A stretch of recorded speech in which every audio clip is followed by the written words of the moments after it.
Welcome back to Ride the Six Motorcycle channel, everybody. Last video I asked you to drop comments in the video, whether I should tear it down, make it a track bike, whatever. Feel free to keep dropping comments, guys. Now, for either one of those things to happen, this bike has to come apart anyway. It is filthy, guys. It's got to be cleaned. So I'm going to start stripping it down, but by all means, feel free to drop your comments in the comments section below. All right, let's get right to it. Let's start taking this bike apart. Let's start ripping into this ZX-636, guys. The first thing we're going to do is try to get this top tree out to see if I can't get this bike unlocked and get the ignition removed.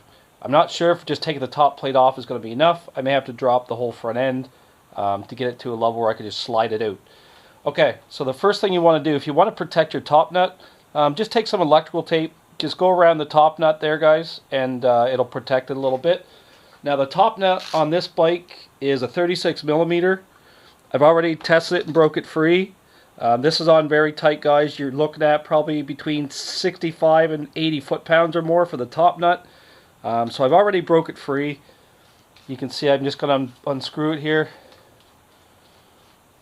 I mean, you're talking big size sockets, guys. So if you don't have these, you can run to your closest Canadian Tire and grab them. They're fairly expensive because they are large in size, but you do need this kind of stuff when you're starting to play with the front end of a motorcycle. And then underneath that top nut, you're going to have a washer, generally. Let's see if I can get that washer off. Okay, there we go. So washer, top nut. The next thing I'm going to do is I'm actually going to start unbolting the windscreen here, guys. Just to give myself more space to work down in here. And I actually may pull the front fairing off as well. There's only 4 bolts in this windscreen, guys, so I don't know. Somebody lost the bolts, or maybe they fell out, or maybe whoever had this bike before, the thief that stole it, maybe he already helped me out by taking out 2 of the bolts. This doesn't need to come off. It'll just it's just going to be a little bit easier for me to get in around where I need to get to. And I'm not sure if you can see, but the bike is absolutely filthy inside. It has been sitting for some time in the auction yard, guys. I don't know how long. Actually, the date here on the sticker says 12/14 of 21. So that bike has been sitting there for a considerable amount of time. We're almost talking a year, but it's the first time I've actually seen it go to auction. So I kind of snagged it, guys, to be honest.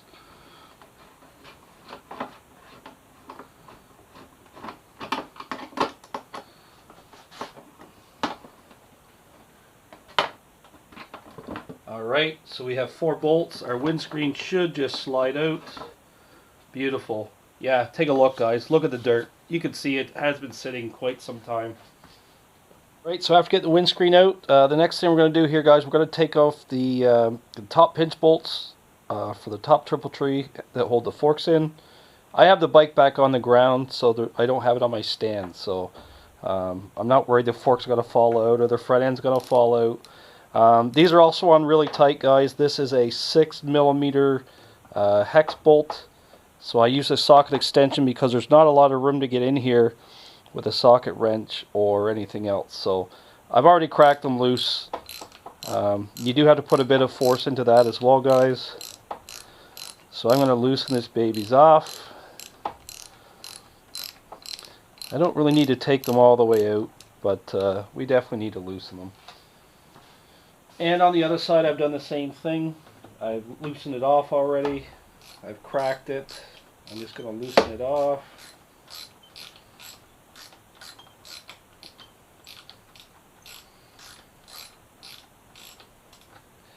Alright. So my hope is that I can kind of pull this top tree out a little bit. I suspect it's going to be difficult, though, just because it is still locked to the frame of the bike. I think the tree has to come out in this direction because the pin shoots into the frame this way. So in order to do that, I think I'm going to have to basically lift the front end, drop the steering stem down, drop the forks down, and slide it forward. So let me give that a shot. Let me see if I can get it out, and I'll be right back. So I've got the brake calipers off the front forks, and I just have them hanging up around the rad here. So now I'm going to lift the bike back up again. I think I'm still going to have to take the wheel off and drop the forks out. It's not so easy because everything bolts down under. Even your clip-ons seem to bolt to the triple tree. So you got to get that out as well if I want to drop just the top tree. But it won't be enough because the other side is still locked. It's going to be really hard to get in underneath there, underneath here where my fingers are, to get at that bolt to release that clamp as well. So yeah, I'm going to lift the bike up on the stand, and I think we're going to drop this whole front end out just because it's dirty anyways. It's got to be clean. I hear a lot of noise and grinding down around the brakes. You can see there's a lot of dirt and sand up in here. It's all got to get cleaned out, guys. See, a lot of dirt. So anyways, let me get the stand on. Stand right there, and I'll be right back. So I figured it out, guys. I was able to get the bike out of the lock position. I never even thought. The guy at the auction yard was like, oh, the steering is locked. I didn't even think. All I had to do was really get a screwdriver in here and flick that little metal piece forward. It's hard to see, but anyways, that metal piece right there, all you have to do is flick that forward, and you can hear the clicking. That's actually the locking mechanism. So I was able to just flick that forward, turn the bars, and check it out, guys. We have the bars unlocked, so we're free to work on the bike now. I did take the calipers and stuff off because they're gonna have to come off anyways, and I have the bike back on the headstand here. So, but anyways, we have the triple tree and the bike in the unlocked position. So now, in order to get at the wiring for the ignition here, we're gonna have to lift the tank, and that's done by doing two things. Number one, you just loosen this little hinge bolt here.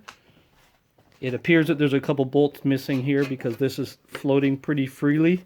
I think there's two bolts missing here and here on the bike. And on top of that, right down here on the frame, there's a bolt that comes out of this side and another bolt that comes out of the exact same spot on the other side. And once that is out, we can lift the tank. So there you go. Well, it's got a K&N filter. Nice. Probably a little dirty by the looks of it. But yeah. Anyways, guys, let me get this tank lifted off. Let's see what's underneath the tank. So I've got the tank propped up there.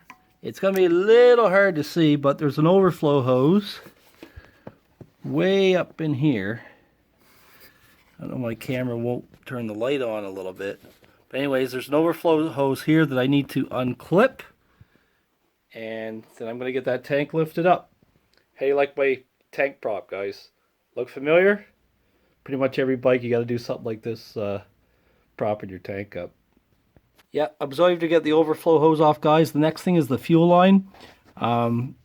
Just like every fuel line I've seen on every bike, there is a lock here. That orange piece that you're seeing right here, it is a lock, and you have to pinch. You got to pinch it out from the other side. This needs to get pulled out before the fuel line will come free. This might be a bit of a two-handed job. Let me get this locking mechanism off the fuel line, and then the only other thing here is the wire for our fuel pump, which looks like it's right there, and it runs back right here on the bike. So that's our fuel pump connection. Let me get those two connections off, and let me lift the tank off the bike. So there we go. We have our fuel line disconnected. There's our fuel line nipple. There's our hose. And I've also disconnected the wires for the fuel pump. So we should be able to lift this tank off. It's kind of hard to do one-handed, but let me see.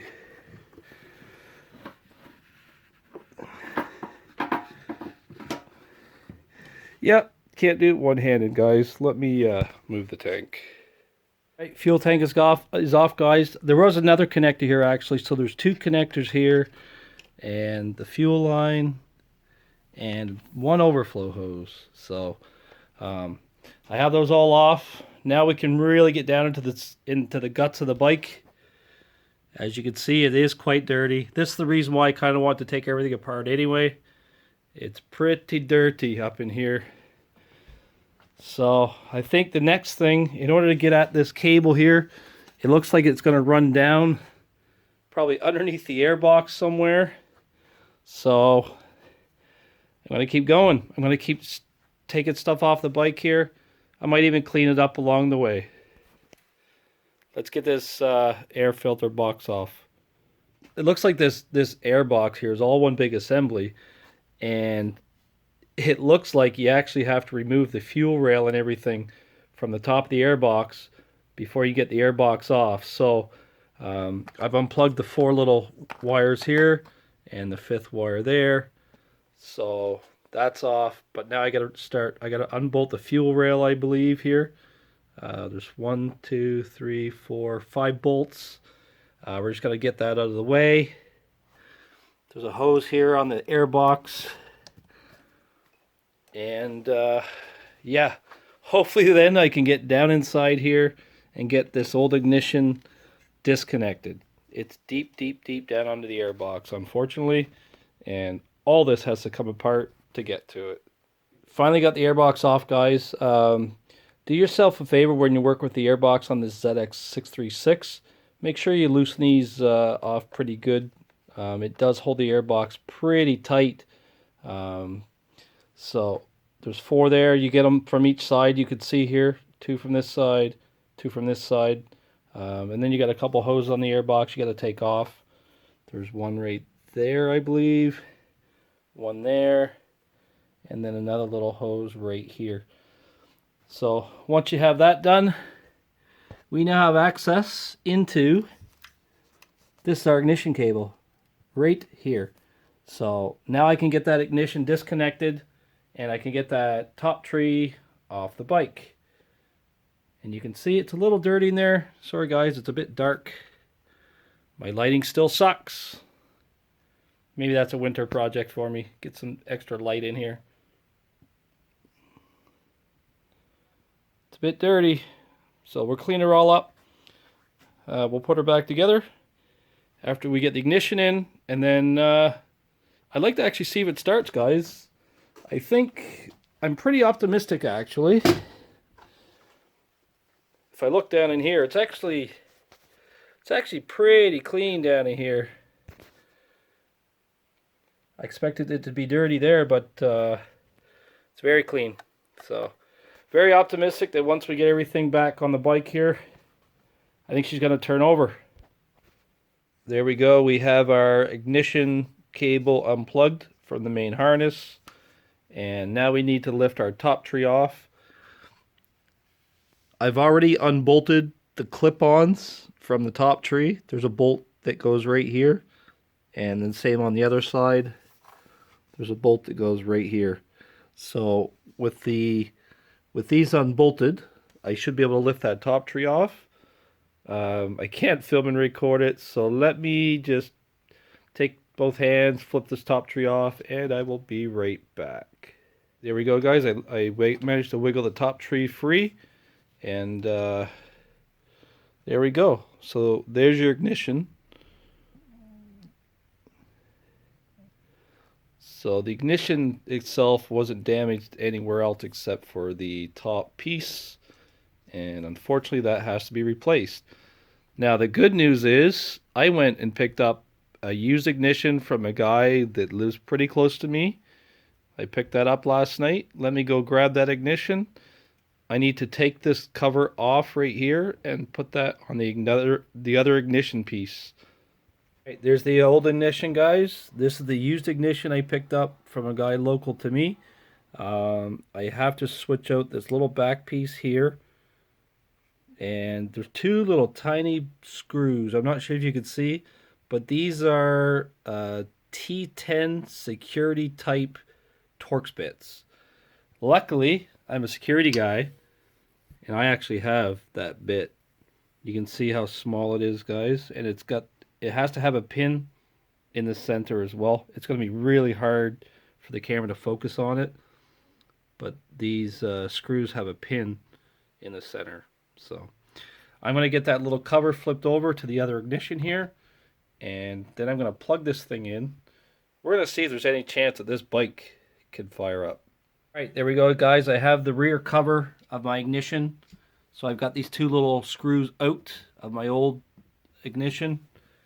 And in the new ignition that I purchased the other night, or used ignition, I've put the pieces back together, including a tusty little tiny tie wrap in the spot it's supposed to be.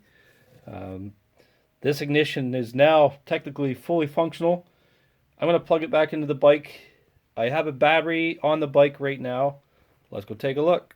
So temporarily, I'm just going to plug the ignition in because I need a new top tree, or I need to reuse that one. And in order to do that, I need to route the cable in properly. So for now, we're temporarily just going to plug it in. And I have a battery here. I have it on my battery tender.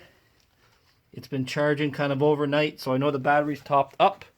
This is the battery out of my Yamaha ZX-6R parts bikes right there. So the battery I know is good. We have a used ignition in here to replace the old ignition. Let's turn the key on. Ooh, we have action. Our servo motor is activating down in here. And we have activity on the gauge cluster, guys. Check that out.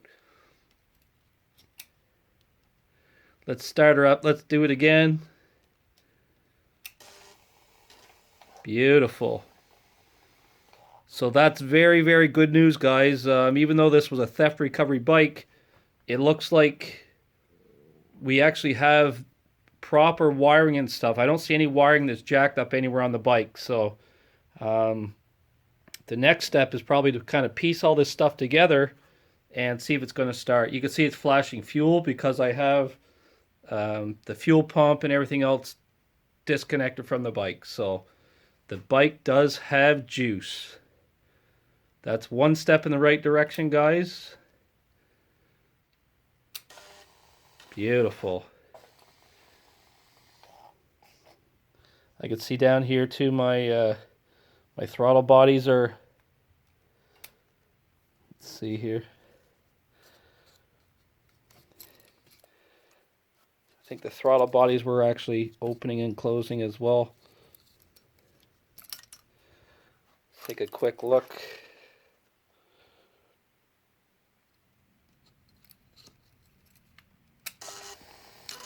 Yep. So we have some action on the throttle bodies and stuff here as well.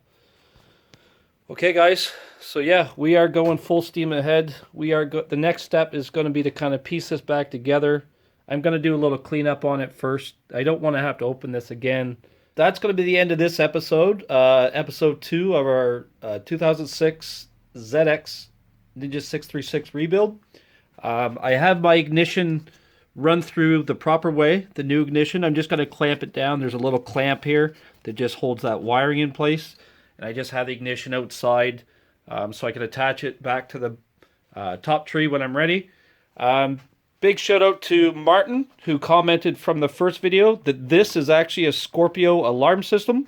I have verified that. I have looked at the install instructions and stuff. This is a proximity detector right here. And this is actually a bike disable feature.